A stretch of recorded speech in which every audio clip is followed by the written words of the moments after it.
यहाँ सरकार को, कांग्रेस को, इसको जेजेपी को सबक सिखाया, जहाँ चुनाव में इनको मात दी, वहीं अब मुख्यमंत्री में अगर नैतिकता है थोड़ी सी भी, तो मुख्यमंत्री को अपने पद से इस्तीफा दे देना चाहिए।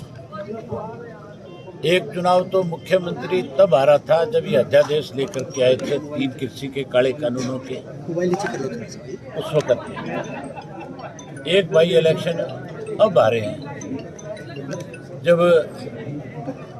1 वर्ष होने को हो रहा है इस आंदोलन।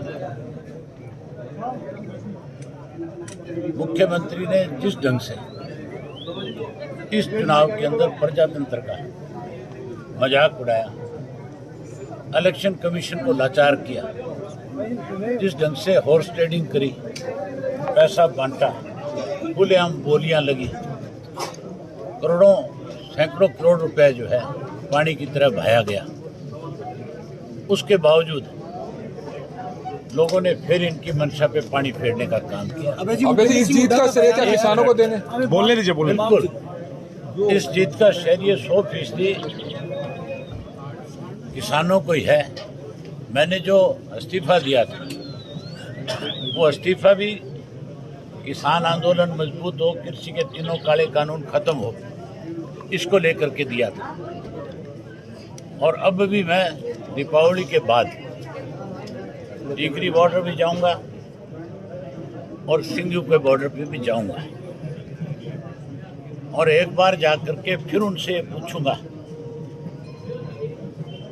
कि अगर कृषि के 3 काले कानून खत्म होते हो तो फिर कोई बड़ा फैसला लेना होगा, तो उस फैसले से भी नहीं हिचकिचाऊंगा। क्या फिर से इस्तीफा दे सकते हैं समर्थक?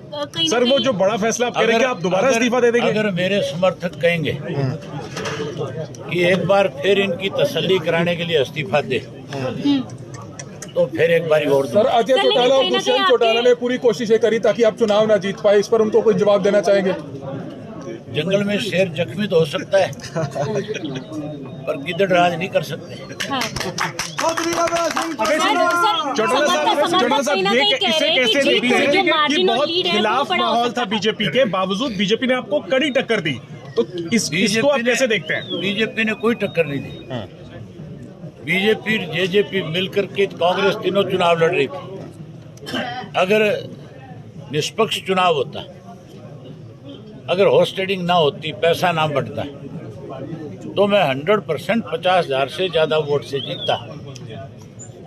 पूछ लीजिए। फिर मेरे सामने लड़ने वाले दोनों की जमानत जब्त होती, फिर किसी कीमत पे। सर, समर्थक ये कह रहे हैं कि जीत की खुशी के साथ साथ जो लीड कहीं ना कहीं कम रहेगी, उसके लिए मलाल भी है। क्या आप भी कुछ ऐसा महसूस करते हैं?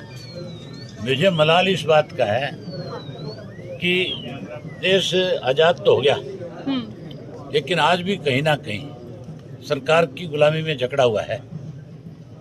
अगर आजाद होता, प्रजातंत्र होता, तो फिर हॉर्स ट्रेडिंग नहीं होती, फिर आप मान के चलो चुनाव आयोग की धज्जियां नहीं उड़ती। ठीक, मैंने 15 कंप्लेंट करी चुनाव इलेक्शन कमीशन को, और मेरी एक भी कंप्लेंट का आंसर अब तक नहीं मिला मुझे। अभी अंदर ऑब्जर्वर बैठा है, सर्टिफिकेट लेने के बाद उससे पूछूंगा कि क्या आपकी ड्यूटी केवल मुझे सर्टिफिकेट देना थी या चुनाव निष्पक्ष कराने की? अबे जी, इस दिवाली अगर निष्पक्ष कराने की थी तो फिर आपने इस चुनाव के अंदर जिस ढंग से पैसा बटा उस पे क्या संज्ञान लिया? भूपेंद्र सिंह हुड्डा का अभय जी बयान आया था कि मैं ये पूछूंगा बधाई देने की बजाय कि इस्तीफा किस लिए दिया था जब दोबारा विधानसभा में? तो मैं पूछूंगा कि तू ये बता, तू ये कैसे कह के आया था कि गोपाल कांडा मेरा मित्र है? ये तो मैं पूछूंगा, वो मुझसे कौन होता है पूछने वाला? अबे जी, ये दिवाली ये तो मैं असेंबली में पूछूंगा। दिसंबर में सेशन आएगा, और उस सेशन में मेरा पहला सवाल भूपेंद्र सिंह हुड्डा से होगा कि आप बीजेपी के साथ मिले हुए थे और आपने वहाँ कांग्रेस के वोट मांगने की बजाय ये कहा था कि गोपाल कांडा मेरा मित्र है। उसका क्या मतलब था? उसका जवाब मुझे भी चाहिए, प्रदेश की जनता। सर, ये बीजेपी के नेता राजनीति में कोई बड़ा धमाका करेगी? मुझे अफसोस है इस बात का, उन लोगों को लेकर के विचारों को जो ये कह रहे थे अब की बार 2 दिवाली मनाएंगे। मैं तो 2 दिवाली नहीं 3 मनाऊंगा। मेरे प्रशंसक जो हैं वो 3 दिवाली मनाएंगे। एक आज मनाएंगे, एक 4 को मनाएंगे, एक 5 को मनाएंगे। लेकिन कई लोगों की दिवाली तो विचारों की, मुझे लगता है कोई दिवाली का सारा मजा ही किरकिरा हो गया। सर जीतने के बाद सिंगू बॉर्डर जाएंगे आप किसान? मैंने कहा कि मैं सिंगू बॉर्डर भी जाऊंगा और टीकरी के बॉर्डर पर। ठीक है सर, बीजेपी के लीडर कह रहे हैं कि जो अभय चौटाला चुनाव जीते हैं, हमारा तो 60,000 के करीब वोट पहुंच गया, हम तो मतलब पहले 45-46,000 पे थे। मतलब वो अपनी जीत मानते हैं इसमें, वो हार को भी अपनी जीत समझते हैं कि हम हार के भी जीत गए। ठीक है, मतलब भाजपा जो है इस बात के लिए माफी नहीं मांगती प्रदेश के लोगों से कि हमने इतनी बड़ी हॉर्स ट्रेडिंग करी, प्रजातंत्र को एक तरह से बयानबाजी की गई। यार आपका मोबाइल जो है बिल्कुल इसके कैमरे के आगे क्यों डाल?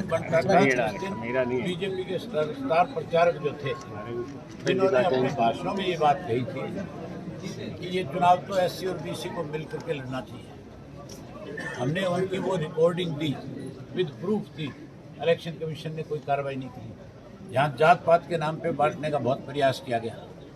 जहाँ जात पात का जहर घोड़ा गया, वहाँ मुख्यमंत्री ने भी ऐसे ओछे बयान दिए जिससे कहीं ना कहीं इलेक्शन में कड़वाहट पैदा हो सकती है। ऐसे लोगों को सबक दिया है। मैं हल्के के लोगों को इस बात के लिए बधाई देता हूँ और उसके साथ साथ उन किसानों को जिन्होंने मेरे प्रति आस्था व्यक्त करी, उनको भी बधाई देता हूँ। पानी फेर दिया और तीनों के मिलने के बावजूद यहाँ सरकार को